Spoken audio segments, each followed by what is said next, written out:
I call the member for Barton. Thank you, Deputy Speaker. I rise to speak on the Australian Security Intelligence Organisation Amendment Bill, number 2, 2025. And it's largely a technical bill aimed at amending the compulsory questioning powers in the Act.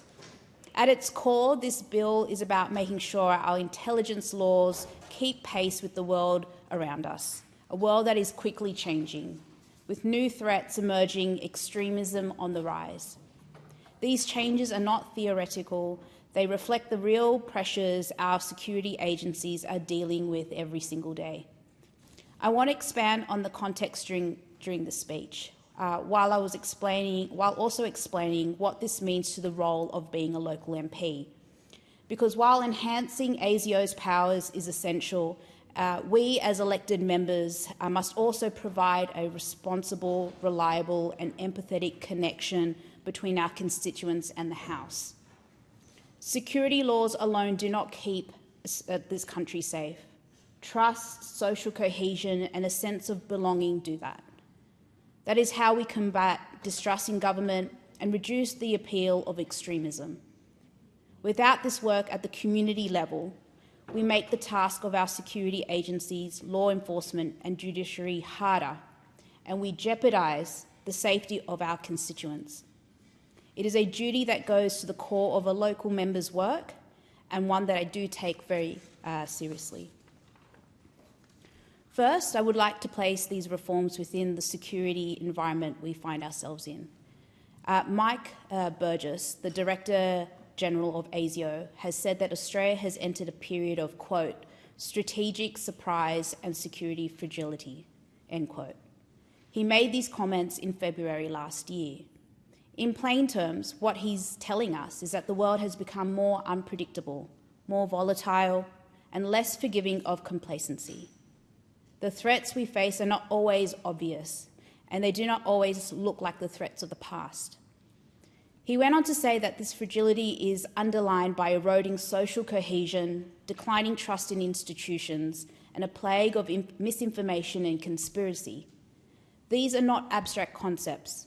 We see them play out in everyday life, in how people talk about politics, how they treat one another online, and how quickly misinformation spreads. This isn't just something discussed in reports or briefings, it is something that people are living with every single day. It shows up in the us versus them mentality that is increasingly defines public debate, and in the digital echo chambers where false claims are repeated until they feel true. And I just also want to acknowledge, Deputy Speaker, the particular works for the Member for Cowan, the Minister for Small Business, International Development and also Multicultural Affairs. Dr. Anne Ali has done a lot of work in this space, and through you, Deputy Speaker, I think it's important that the Chamber should take the time to look at her work that she's contributed in this space. It's the division and hateful rhetoric we see on our streets, online, designed to radicalise Australians who feel left out, angry or alone. We don't need study after study to tell us that we are living in a precarious period. People feel it, they see it, they experience it. I encourage people who don't believe me to look at the comment sections of my Facebook posts. It's content that I can't say on Hansard, but it's really difficult that that's the way that our community has resulted to debate. That kind of language doesn't appear out of nowhere. It's cultivated, encouraged and amplified, often by people who benefit from that division.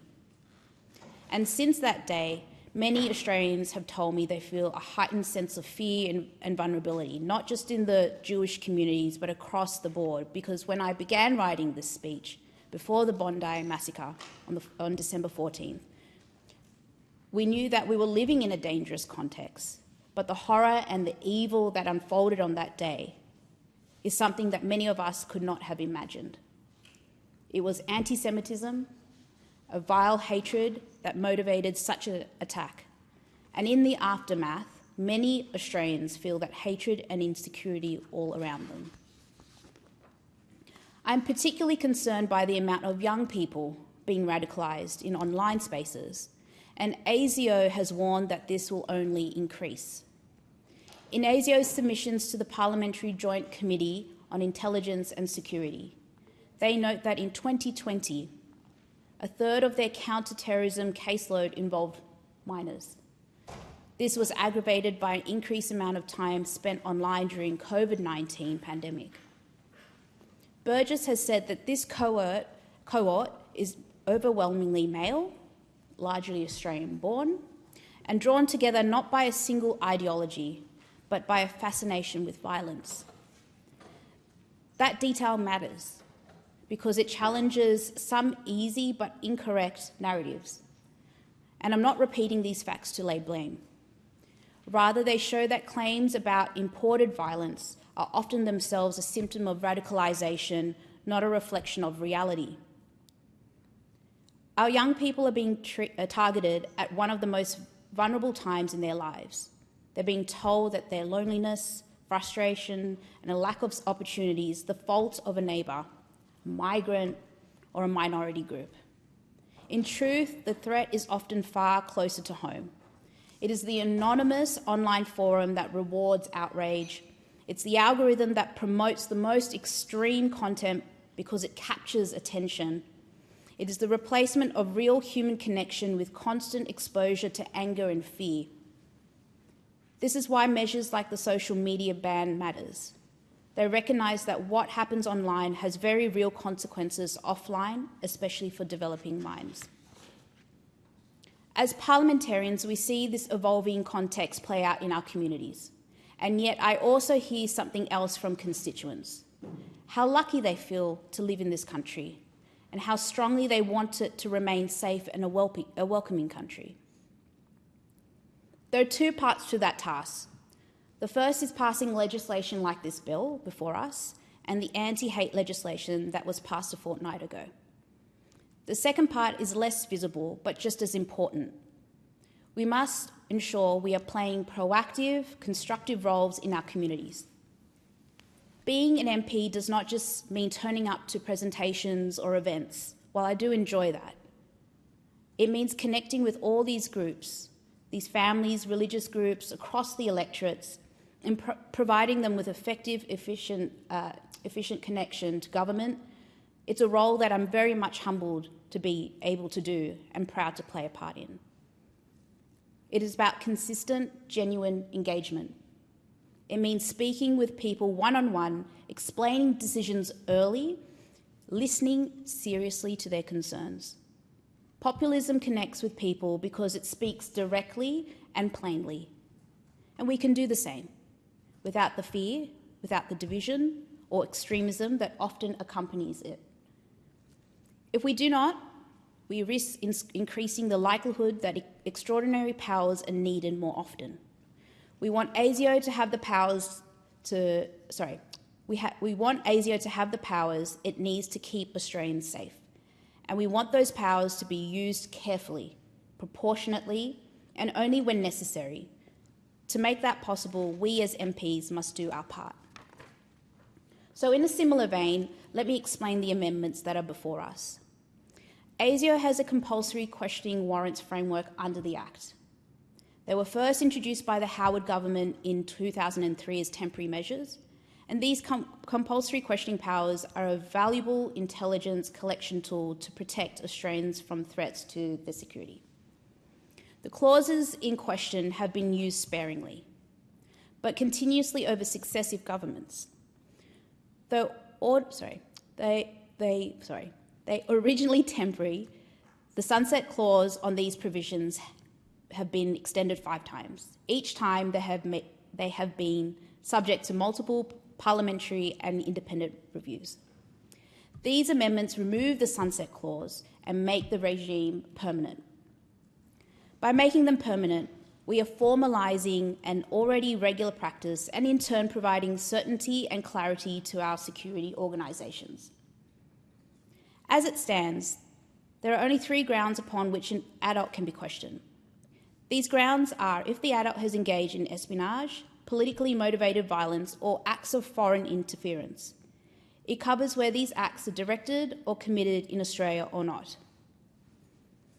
We are adding 4 new grounds on which an adult can be questioned. These are where they engage in sabotage, where they promote communal violence, where they attack Australia's defence system, or for the protection of Australia's territorial and border integrity from serious threats. The addition of these grounds give ASIO the power it needs to investigate any potential threats to Australia's peace and security. Put simply, this ensures ASIO can investigate the full range of modern national security threats, not just the ones we were focused on 20 years ago. The power to investigate threats of communal violence, I think, is particularly important in the wake of December 14. Wherever there is an actor spruiking violence against a group of people for simply existing, ASIO should have the power to investigate and question this person before the threat becomes real. There are also amendments to ensure that every questioning warrant, the Director-General must give the Attorney-General a written report containing listed details. These details include any non-compliance or contravention of warrants granted. Such enhanced reporting obligations ensure that these laws are not misused whilst maintaining transparency and accountability.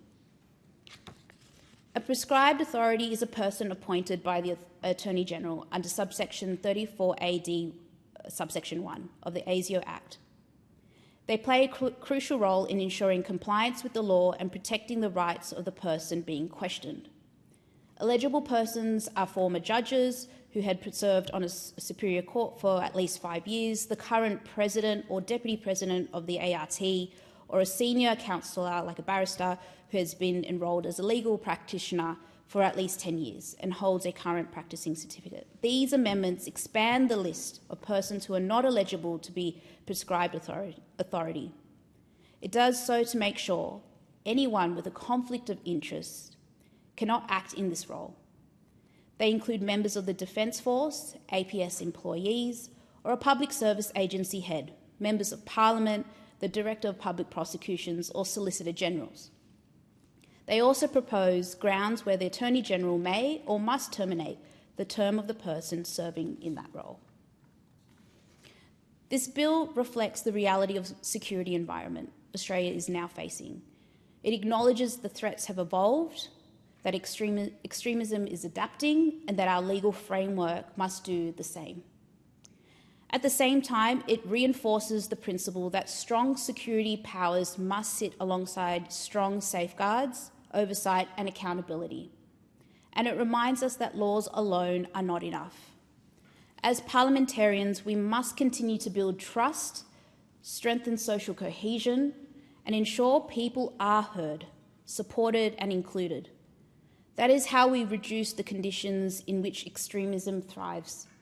And that is how we support the work our security agencies do. And that is how we keep Australia safe, not just in law, but in practice.